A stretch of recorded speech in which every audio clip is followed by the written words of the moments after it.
Good morning, everyone. I'm Dr. Ophira Ginsberg, and I'm Senior Scientific Advisor for Clinical Research at the U.S. National Cancer Institute Center for Global Health. Thanks for joining us today for our Global Cancer Research and Control Seminar Series. This seminar series features talks by researchers and cancer control experts working in global oncology and provides opportunities for discussion and collaboration on impactful and innovative work addressing cancer morbidity and mortality worldwide. I am delighted today to welcome Professor Jennifer Moodley, who's the Director of the Cancer Research Initiative at the University of Cape Town and co-director of the African Awareness of Cancer and Early Diagnosis, AWACAN-ED program. Today, Professor Moodley will focus on the early recognition and management of individuals with possible cancer symptoms in Southern Africa, drawing on findings from the African Women Awareness of Cancer, AWACAN project, and the African Awareness of Cancer and Early Diagnosis program. Now, Professor Moodley is a public health medicine physician with expertise in cancer systems research, epidemiology, advocacy, and public policy. Having worked as a clinician in rural and urban healthcare settings, she has firsthand experience of the challenges in providing healthcare in resource-constrained environments. Professor Moodley has also worked to develop and implement diverse public health programs and policies. She conducts health systems research to support national and provincial public health objectives, and she mentors her students, her very lucky students, to participate in similar activities. And she's also part of our Lancet Commission on Women, Power, and Cancer. Professor Moodley's research focuses on primary and secondary cancer prevention and improving pathways to cancer diagnosis and care, which is what she's going to focus on today. She values the importance of multidisciplinary teams in addressing public health issues and is committed to social development and translating research into policy and practice. Now, before handing the session over to Professor Moodley, I'd like to review a few logistics. First, please save your questions for the designated Q&A time immediately following the presentation. You can type your question in the chat box or use the raise hand feature found under reactions. And second, please note that today's presentation is being recorded and will be available on our website at cancer.gov/global health. And finally, you can find information about future presentations on our website, cancer.gov/global health, and by following us on X at NCI Global Health and also on LinkedIn. And now we'll begin our presentation. Welcome, Professor Moodley. Thank you so much, Shafira. I'm going to start off just by sharing my screen.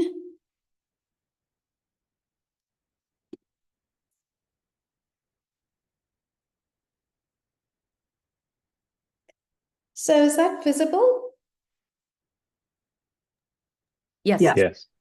Great, thank you. So thank you again, Afira, for those kind words of introduction and also for the opportunity to share some of the work that I'm involved with on pathways to cancer diagnosis in Southern Africa.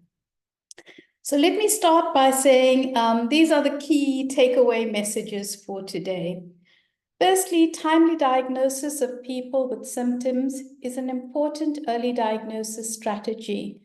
The pathway to cancer diagnosis, however, is complex and so requires this multidisciplinary, multi-method, multi-sectoral, person-centered response.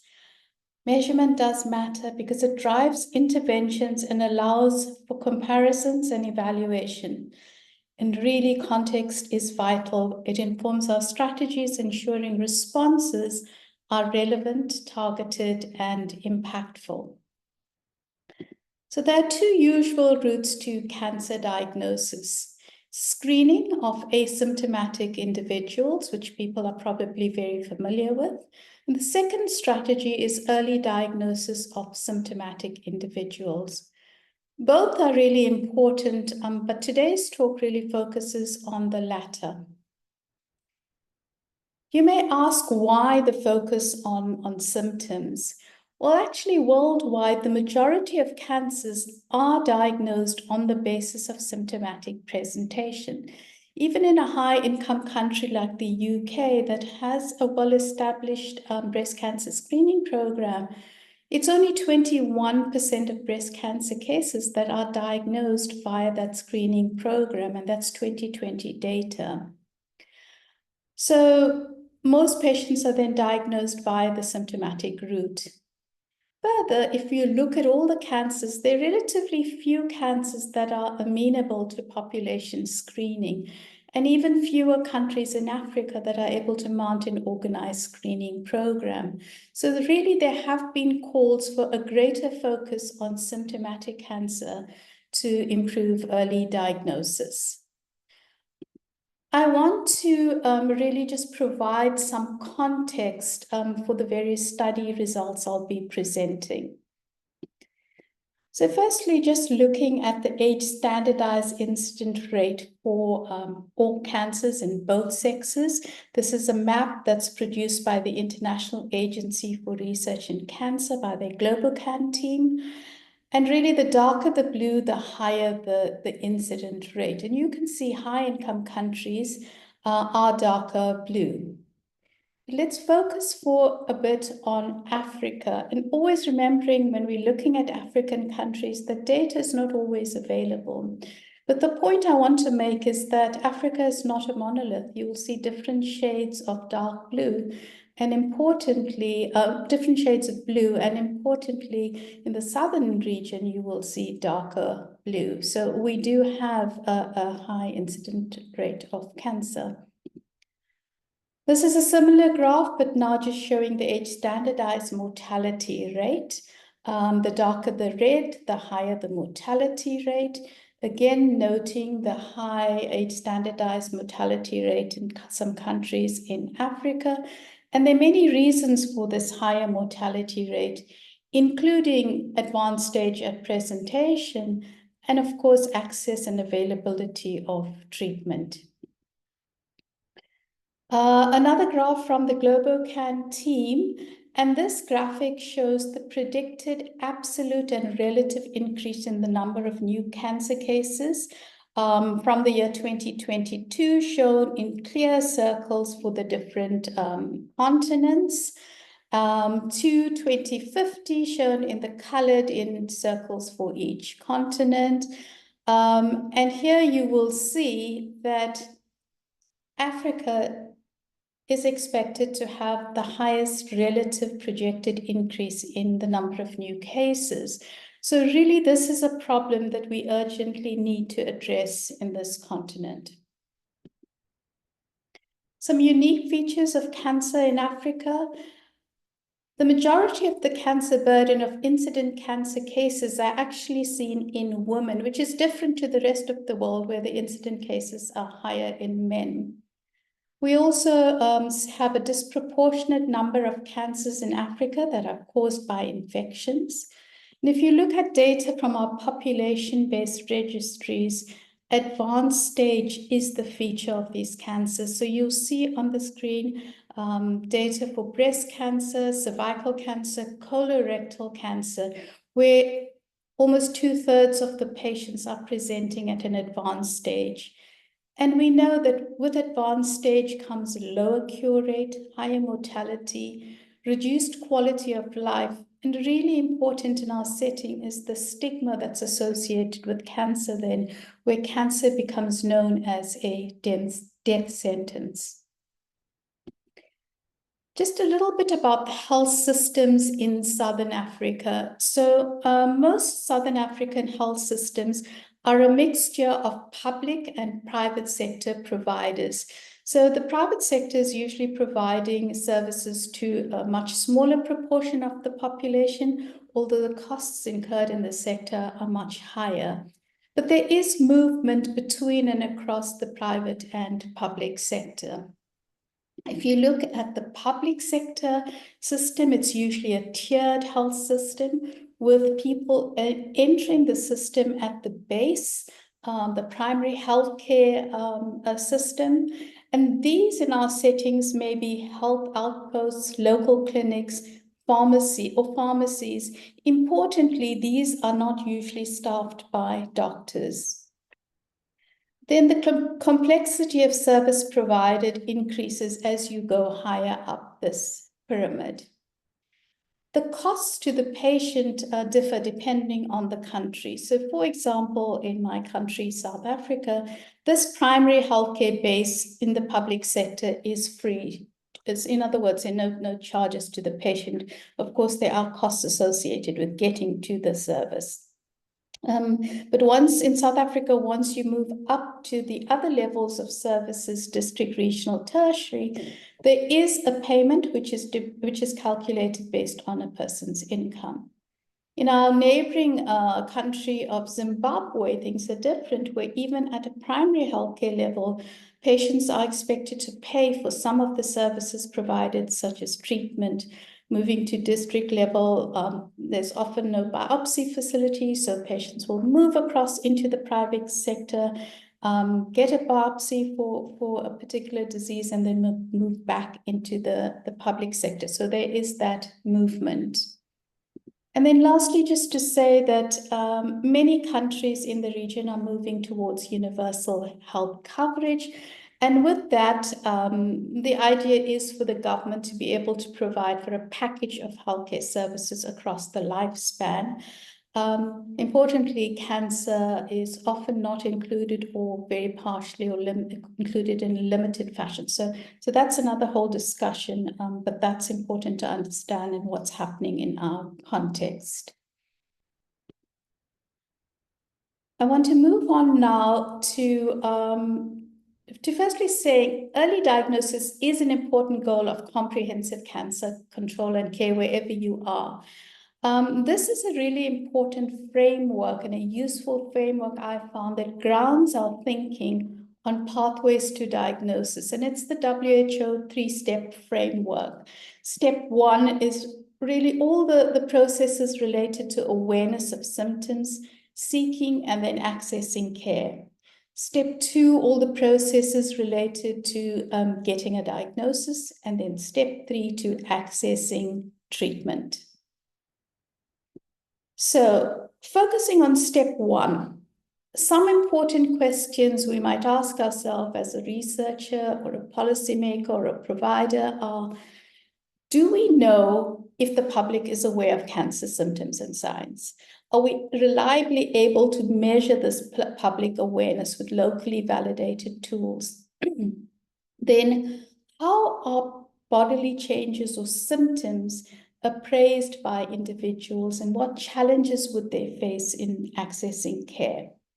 So these were the questions that really informed the first study I want to speak about, and that's our AWACAN study.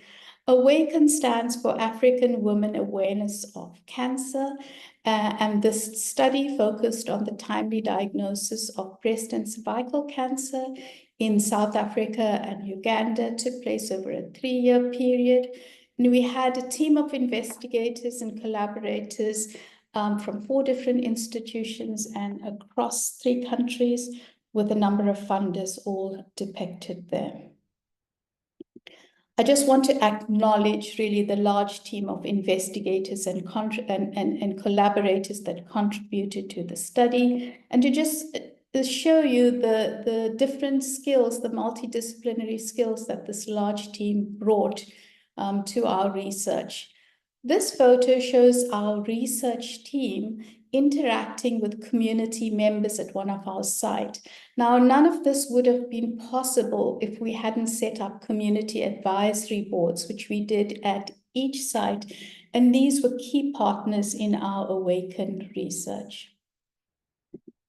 So our AWACAN objectives were for breast and cervical cancer in South Africa and Uganda. What we really wanted to do was to measure breast and cervical cancer awareness in both rural and urban settings at a community level in these countries.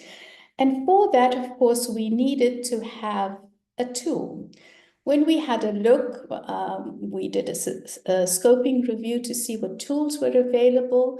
In fact, there were none. So we had to change our objective to firstly develop and validate a tool that would be able to measure breast and cervical cancer symptom and risk factor awareness, as well as lay beliefs, help-seeking behavior, and barriers to seeking care. We also wanted to get an idea of how people with symptoms at a community level, appraise these symptoms and what they do about it, what their help-seeking behavior is. And then lastly, to explore primary care level provider interpretation and management of people that would present with potential breast and cervical cancer symptoms.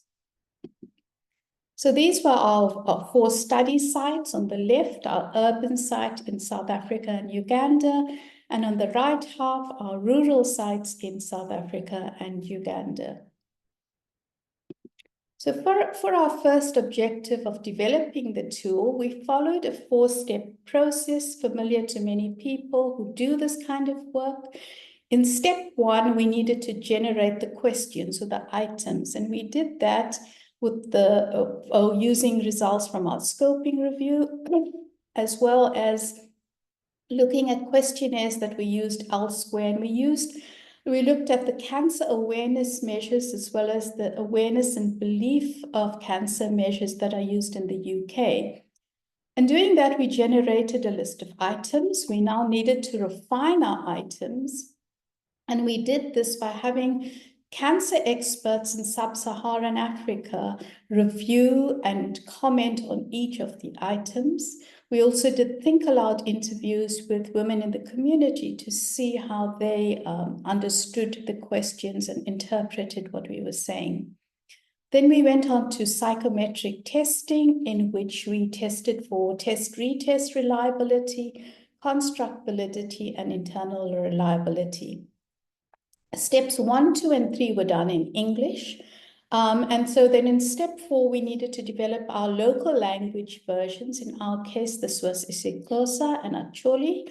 And we did this by doing translation, back translation, going back to the experts who spoke both languages to score, as well as doing interviews with women in the community. At the end of this, I'm summarizing by saying we had a tool that was reliable, stable over time, had construct validity, and that was able to discriminate between expert and community level knowledge, and had good internal reliability. So this was our final AWACAN tool. It covered breast and cervical cancer and has a number of different domains. Just to say that these domains, the cancers can all be done separately, but for the AWACAN study, we used all of these questions and all the domains. So the cancers start off with 2 introductory questions. Then there are questions related to risk factors and symptoms. For both of these, we started with an open-ended, unprompted question, can you name as many risk factors for breast cancer that you can think of? This was then followed by closed questions where we prompted for evidence-based risk factors.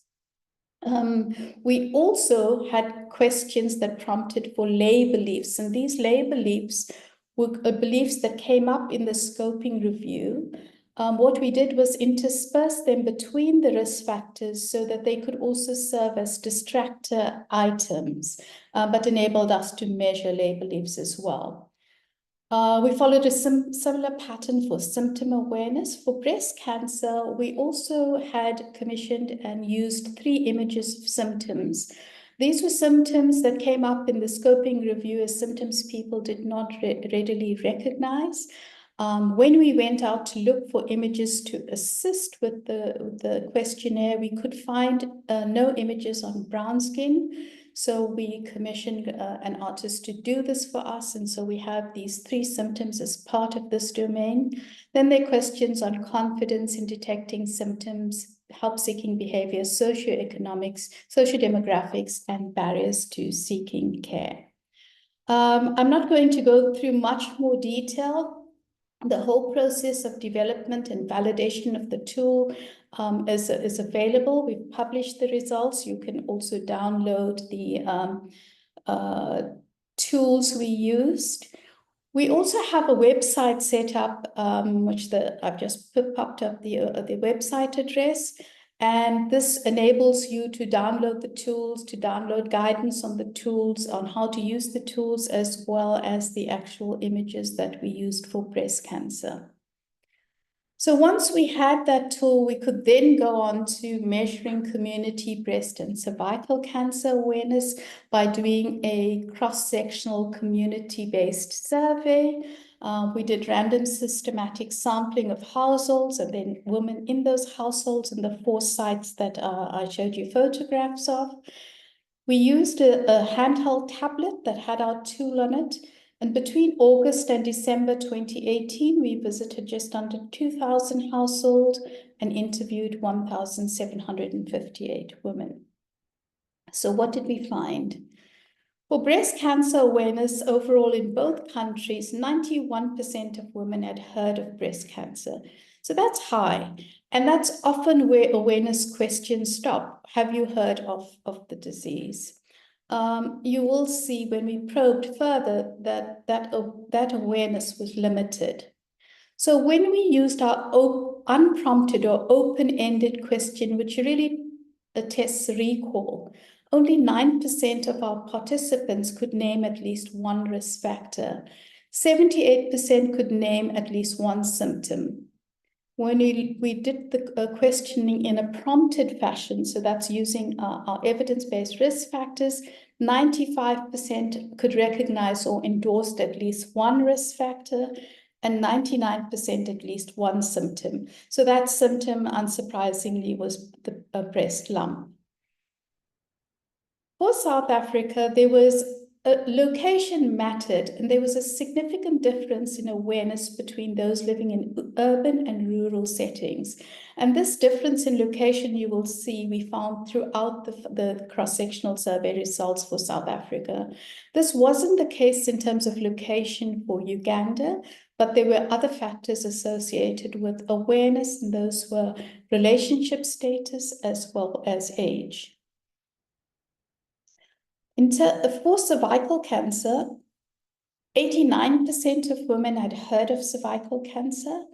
Again, once we questioned further, the results are not as good. In unprompted, open-ended question, 38% named at least one risk factor and 58% at least one symptom. Prompted recognition was good. 99% could recognize at least one risk factor. However, when you look at the individual risk factor recognition, there are some gaps. Just under half of our participants did not recognize HIV infection increased your risk of cervical cancer. And this is in countries where HIV prevalence is high.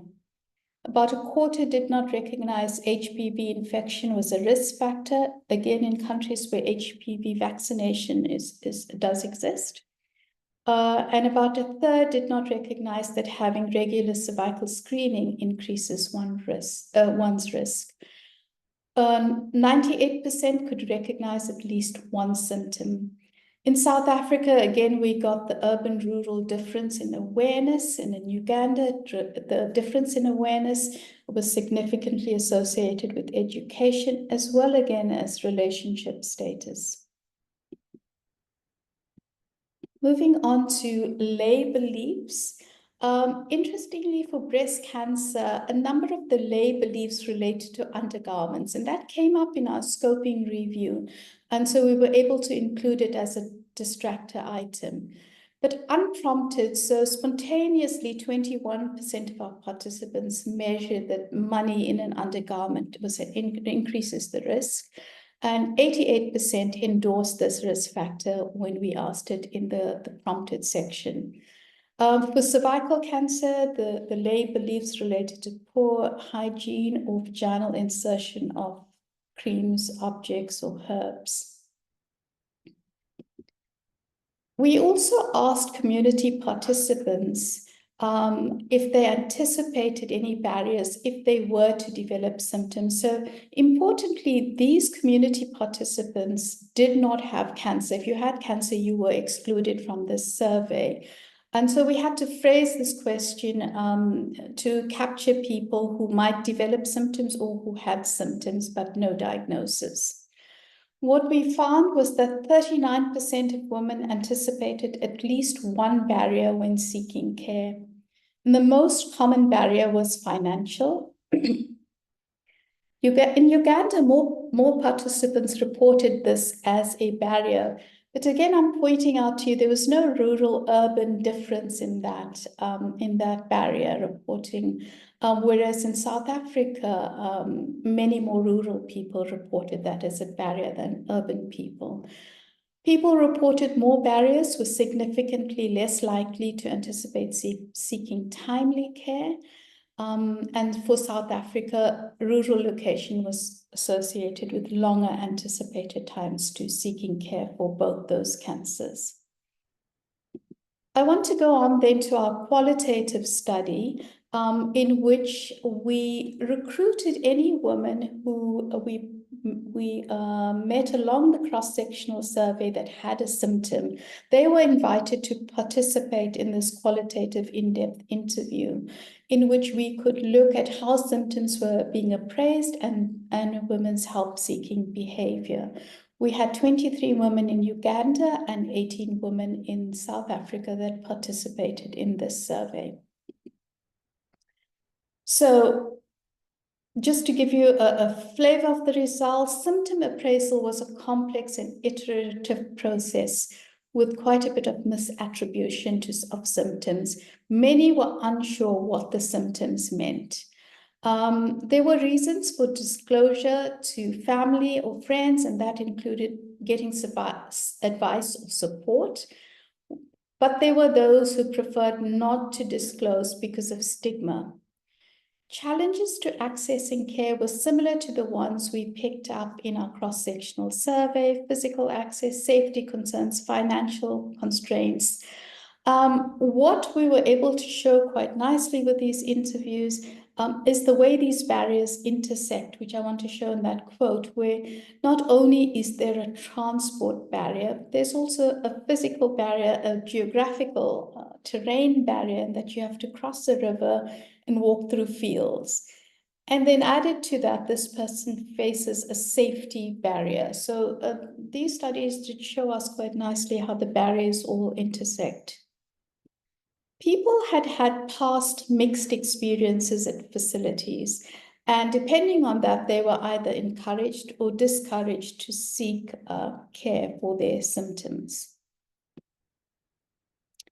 We did ask about traditional and complementary care for symptoms, and these varied from very negative views around this to those that spoke of using both traditional and biomedical practitioners, really depending on the seriousness of symptoms. So there's this movement between the biomedical and traditional. This next photo shows the access routes those are our field workers. So this is the access routes our field team had to take to move from the clinics where our research sites were based to women's homes. So as you can see on the far left, through fields and bushes, over hills, various transport difficulties and having to change transport methods, as well as negotiating very densely populated or very dense urban areas. So these were difficult, challenging routes for our field team, but equally they are difficult, challenging routes for people who have symptoms.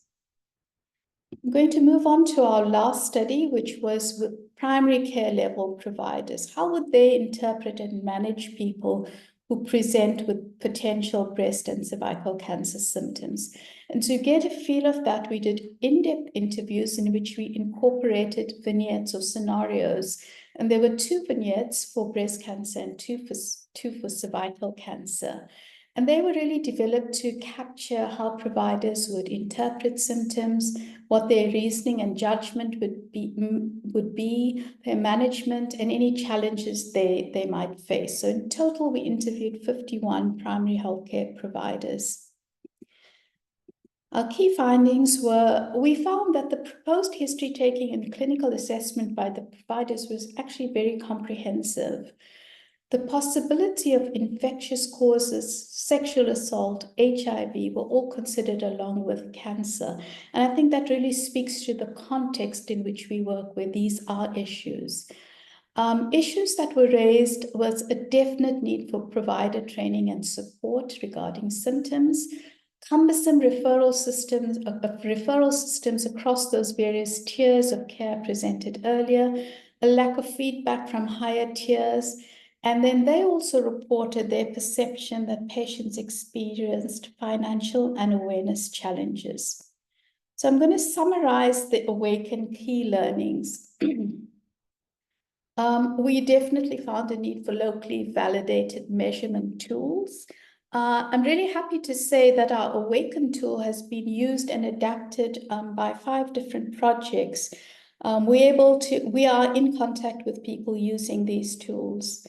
AWACAN found that there's definitely gaps in community knowledge of breast and cervical cancer symptoms and risk factors. Journeys to care are really difficult, and they're impacted by finances as well as infrastructure. And that infrastructure may be within the health system or outside the health system. Primary care providers need support in managing people with potential cancer symptoms.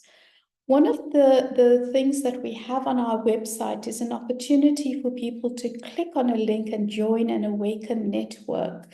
And that is a network of people interested in this field. So we're able to share learnings and ideas with this group. So we currently have 85 members across 22 countries, which is a really very encouraging way to work.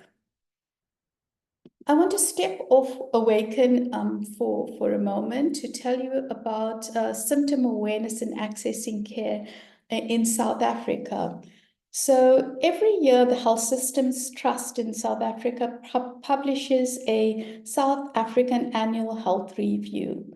And for the first time in 2023, the focus was on strengthening cancer services. It is the 2023 report, but it was only just released the other day. For the study, what we did was we mapped local evidence of early recognition and management of people with possible cancer symptoms across all the cancers. And this was a narrative review. We wanted to see what was happening besides breast and cervical cancer. And so over a 10-year period, there were 30 studies in South Africa that looked at this area. Only one of the 30 had a tool with some local validation. So this is still a problem. Across the cancers, poor symptom and risk factor awareness and other reported lay beliefs, and similar barriers to what we had picked up in AWACAN were reported. So definitely step 1, we need to do something about in South Africa. So going back to the WHO STEPS framework, from AWACAN, we had results for breast and cervical cancer, and we really wanted now to work on doing something about this. What interventions could we use? We also wanted to understand a little bit more about step 2, all the processes related to getting to a diagnosis. We did 2 different reviews to understand things better. The first was a scoping review in which we really wanted to know what the time to diagnosis was and what the associated factors were in low middle income settings. So the scoping review covers studies conducted from 2010 to 2020. There were 26 studies, the majority focus on breast cancer. And this just shows the geographic distribution of the included studies. And they appear as dark blue on your slide. And you can see we had a fair representation of studies from Africa. Just a word of caution about this map, because we colored in the whole country does not mean that the study was a national study. In fact, none of the studies were national studies. What did we find? There was really a lack of standardization. It was difficult because there were different terms used to describe intervals. The definition of intervals differed, and the threshold for defining what people reported as a delay was different across the study. So it was really difficult to say this is the time to diagnosis in low middle income countries. So I am presenting our results, but with that caveat in mind. For breast cancer, the patient interval, that's the time between a person noticing a symptom and their first health system contact. And that ranged from 10 days in Mexico to 81 weeks in Ethiopia. But again, comparison is really difficult. And there were various factors associated with the longer patient interval, including age, location, literacy, socioeconomic status, and interpretation of symptoms, or denial of symptoms, I should say, in traditional medicine use. Then for the breast cancer diagnostic interval, that's the time from first entering the health system to a definitive diagnosis. That ranged from 3 weeks in Mali to 22 weeks in Malaysia. Again, comparison is difficult. And then we also found that there were some factors, age, distance from health facilities, socioeconomic status, and partnership or relationship status that were associated with longer intervals. Our second study, a review that we did, was a systematic review. And here we really wanted to look at what interventions had been used in low middle income countries to improve this time to diagnosis. Over a 10-year period, we identified 21 studies, and the majority on breast cancer, the majority on breast cancer. And you can see, this just shows the geographical distribution, and you can see again quite a few studies from Africa.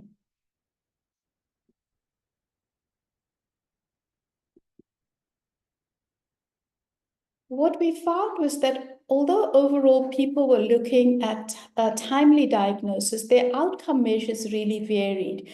The outcome measures included things like changes in knowledge, attitudes, and practice following an intervention, number of women identified with symptoms, an increase in proportion of conservative breast surgery or proportion with early tumors, either following the intervention or in comparison with the control group.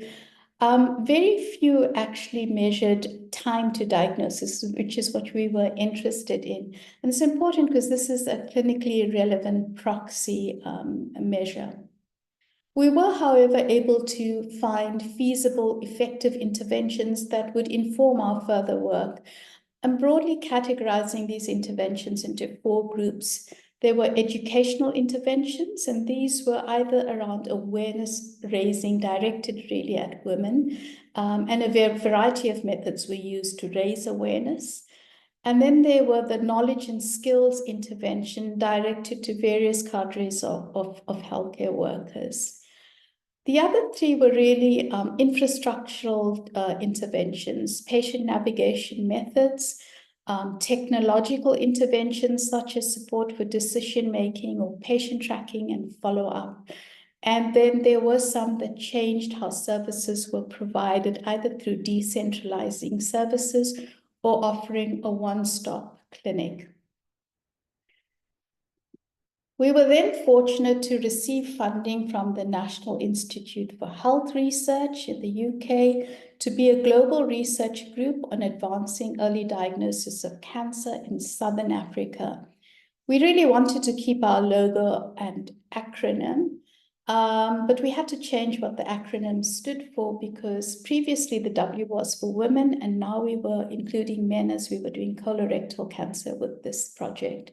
So AWACAN stands for African Awareness of Cancer and Early Detection. And it is a project which involves partners at 3 institutions in Cape Town, Zimbabwe, and in Queen Mary University in London. Again, we have a large group of co-investigators at the different partner institutions, and in each of the countries, large collaborator teams that are really critical to this project. It's a 4-year project. At this time, we're focusing our work in Southern Africa, working in 2 provinces, the Western and Eastern Cape in South Africa, and in Zimbabwe, in Harare and Bulawayo. We've also expanded to look at breast, cervical, and colorectal cancer. So the main research question that we're trying to answer with AWACAN-ED is, can we use innovative approaches with digital technologies in primary care and public health to advance early diagnosis of these 3 cancers in Southern Africa? Digital technologies is in italics because that was our original idea. as with implementation science, you have to change on the ground. And we've realized doing this research that we need to have more than digital interventions. So they would need to be, for example, paper-based interventions. The work for AWACAN-ED is divided into 3 work streams. In work stream 1, we are mapping this pathway to referral and diagnosis. We've completed a cross-sectional survey of just over 1,000 newly diagnosed breast, cervical, and colorectal cancer patients. And in these patients, we've measured the patient and diagnostic interval. We've recorded the stage at diagnosis and then are looking at various factors associated with this. So we will also be able to report your median times or times depending on various policies like the breast cancer guidelines. We will be able to report on what that diagnostic interval is. Importantly, in this study, we also have a focus on looking at health expenditure to get to a diagnosis. So that's health expenditure by the patient. Often these studies really focus on the treatment. What does it cost to get treatment? But actually people fall off that system even at the diagnosis stage. So we've got detailed questions on health expenditure by people, and we will be able to report on factors that are associated with financial catastrophe, with out-of-pocket expenditure for getting to the diagnosis, and for various coping strategies that are used for these expenses. Workstream 1 also includes a health facility assessment across the 3 levels of care. We've looked at 34 facilities, looking at current capacities, and so that includes human resources, infrastructure, information, technology capacity, as well as protocols and policies. Essentially, we're assessing the readiness of the system to be able to refer and diagnose people with symptoms.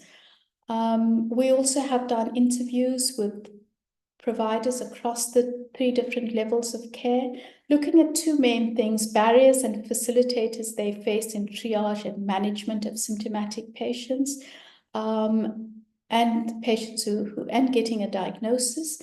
And then secondly, looking at technology acceptance and usability. So we have completed the work that needs to be done and are busy really writing up all of these findings.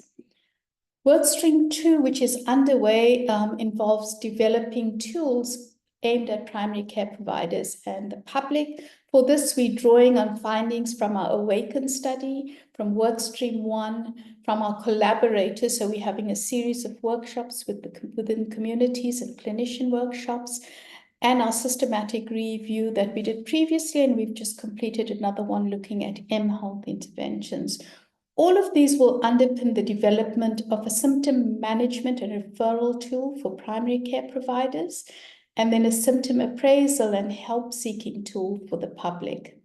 Workstream 3, which hasn't started, really looks at the evaluation then of these tools. An important part of AWACAN-ED really is capacity development. So with AWACAN-ED, we have 8 funded fellows as part of this program, and we also run an annual Southern African School for Cancer Research. So we've just had our 3rd school for the first time in South Africa, in Cape Town. And in that school, we had, of course, our 8 AWACAN scholars, postdocs. We also invited 13 people from outside AWACAN-ED. And the 2 in italics, unfortunately, one couldn't attend because of a visa issue. These 2 are from Libya and DRC, were invited from our AWACAN network. Our external advisory board members, 3 were able to attend in person to interact with the students, and then, of course, all our AWACAN team members were part of that. Just to give you a flavor of what we covered in day 1, we spoke a lot about the context of cancer research, things like discrimination and conflict, doing cancer research in conflict zones. Day 2 looked at the health system challenges, Then day 3 and 4 were really about the different research methods: quantitative, qualitative, community, participatory, and health economics research. And day 5 was really about career development and hearing back from our students. Throughout this school, we have time for one-on-one sessions with each attendee. So outside of AWACAN, we also have a series of ongoing qualitative studies in which we are capturing patients' journeys across the cancer continuum, and we're doing that visually and narratively. Currently working on breast, cervical, and colorectal cancer, and hoping to expand that soon. With these studies, what we're trying to do is understand and appreciate how patients experience the healthcare system, what matters in their care, try to identify gaps and to inform strategies to improve pathways to care. So coming back to this WHO 3-step framework, which really has helped us with our work, we now understand much more on step 1 and are hoping to intervene there soon, have an understanding of step 2 as well for some cancers, and hopefully we'll have interventions for those soon, and starting to look at step 3 in some of our other work. So I come back to, in summary, that timely diagnosis of people with symptoms is an important early diagnosis strategy. The pathway, I'm sure you'll appreciate now, to diagnosis is really complex. Hence, it does require this multidisciplinary, multi-method, multi-sectoral, person-centered response. Measurement really matters. It really drives the interventions and allows for comparisons and evaluation. And context is vital. It informs our strategies, ensuring that our responses are relevant, targeted, and impactful. Thank you very much for your attention.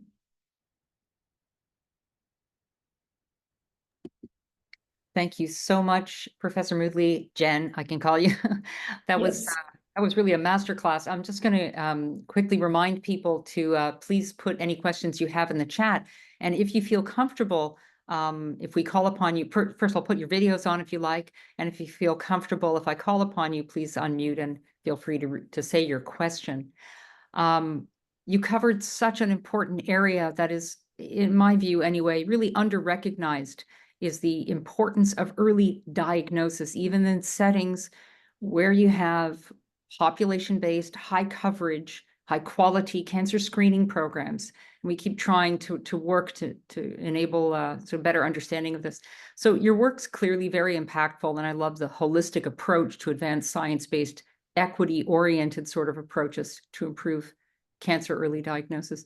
Now, you work with the public, people with lived experience, health workers, and I didn't even know until today about the capacity building efforts that you've baked into your work. So I'm going to take the liberty to ask the first question.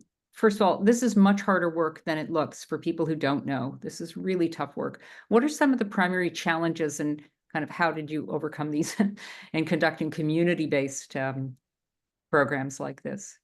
Yeah, thank you so much, Ophira. Yeah, thank you for recognizing that it is challenging work.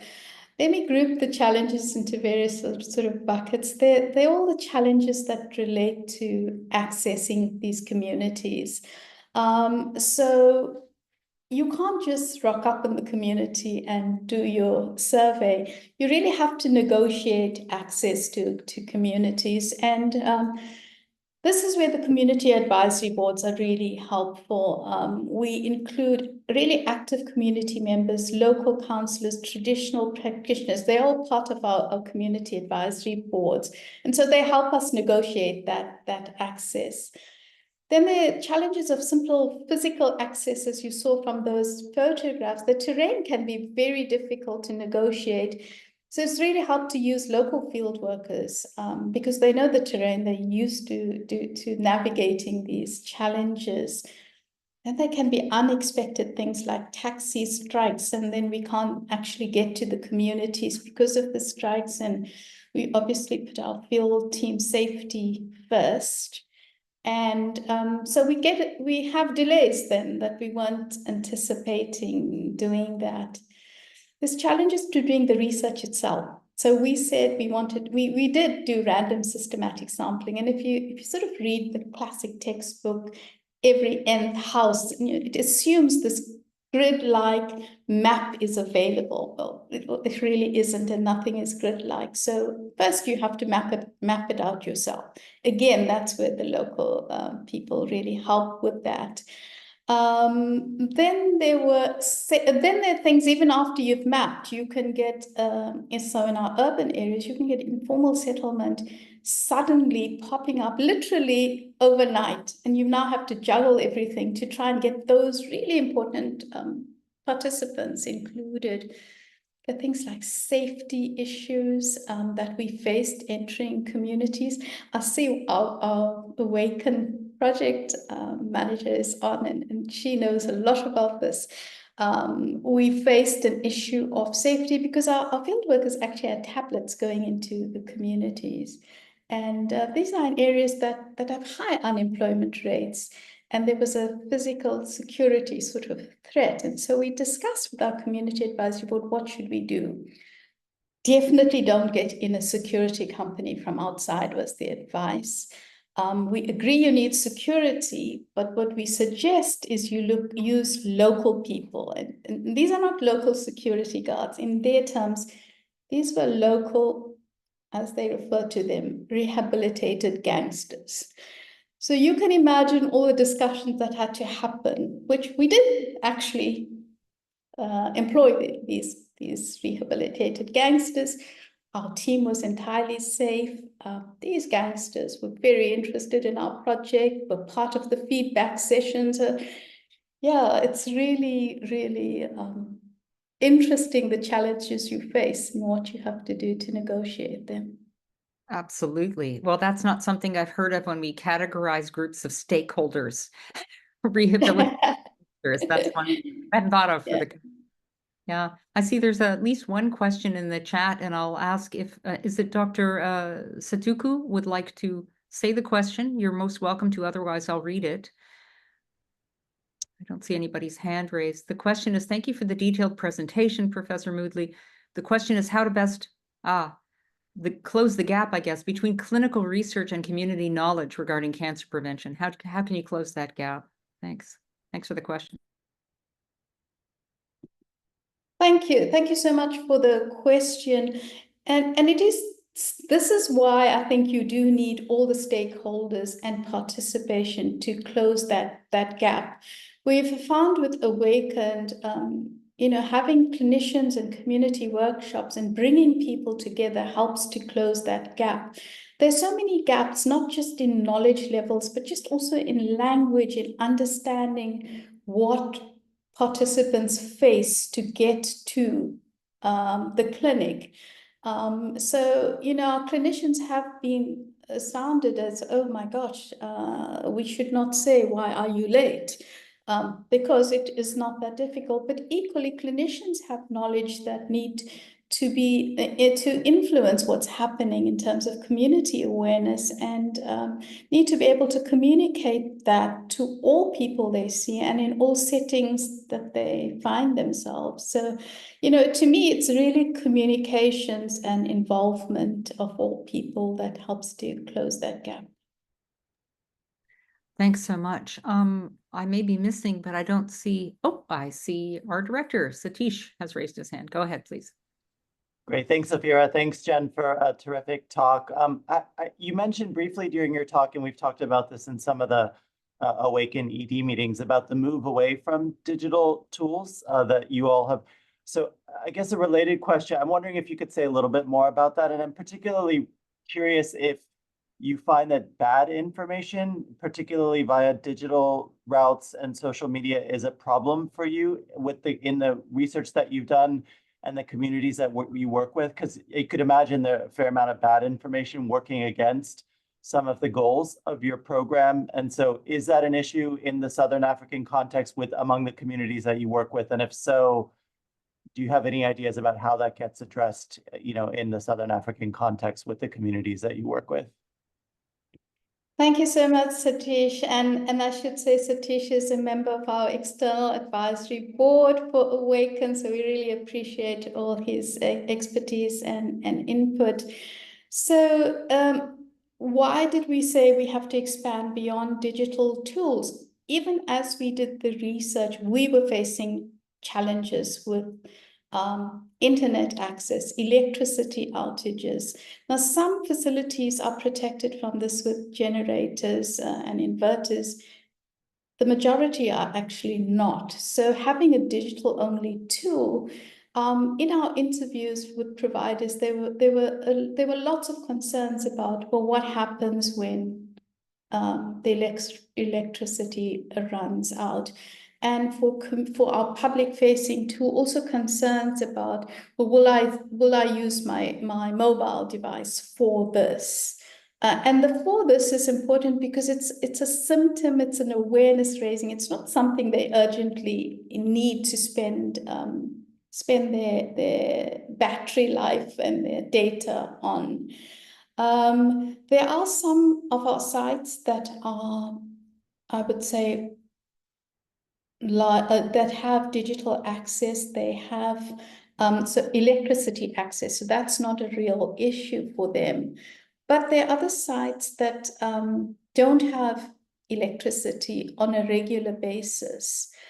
So we also need to have paper-based tools, for example, for those sites. Yeah, the myths is a problem in our region. I mean, it came up in AWACAN, the many myths that are spread about cancer. And we do need to address those myths. And they're not only from electronic or digital sources, they're also just community held beliefs about things that are incorrect. So one of our partners is an NGO that works providing awareness information. We're currently working with them on symptom awareness for these 3 cancers, but they very much want us to also move to risks, and with risks also do some myth busting sort of interventions that we're hoping to be able to put on multiple platforms to address that. Yeah, I hope that answers you, Satish. Thanks so much. We're running a bit low on time, but I think we have time for one more question. And I'm going to read from Dr. Patty Gravitt. Do you think embedding research in actual practice could help close the gaps? Oh, yes, absolutely, Patty. Thank you for mentioning that. Yeah, I agree that where people are embedded in research, they begin to get the bigger picture, and so that will help close the gap. Thank you. Great, terrific. We are running low on time, although we have so many really good questions. Prevention research, gosh, maybe we can just, you can look at the questions and reach out individually. Sure. I see, oh, okay, Dr. Thampi raised his hand. Do you have a very quick question? Otherwise, we need to wrap up. Thank you. Yeah, I have just one question. Please. So, really would like to thank Professor Jennifer and team for giving this wonderful finding and this presentation. So, just out of curiosity, need to know one thing. So, just I was looking through the finding slides. I seem to find out people in Africa and Uganda, where the research sites were, are more aware about cervical cancer symptoms and risk factor as compared to the breast cancer. So, what is the main reason? Like, I want to know the reason which came out of the study. What will be the probable reason based on the study which you have done? Thanks for your question, Professor. So just to say quickly, there are areas where you have a lot more community awareness programs, and so I think that impacts on it largely. I mean, if you think about whether people encounter things, that helps increase awareness. There were also some drives in some of the areas by the public sector to impart knowledge in engagements whenever patients arrived at health facilities. And so then that spreads out into community. So I think that helps. Thanks so much. Thank you so much, Professor Moodley, for just a stellar talk, and for all of you for joining, but don't jump off just yet, because we have upcoming seminar series we'd like to announce. November 14th, you can see here with Carla Berg, and December 12th, the NCI Cooperative Trials Group with Mariana Chavez McGregor.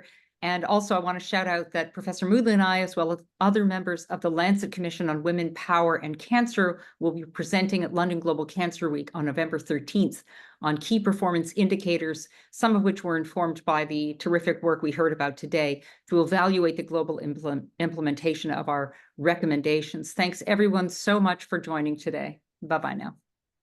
Thank you so much. Bye.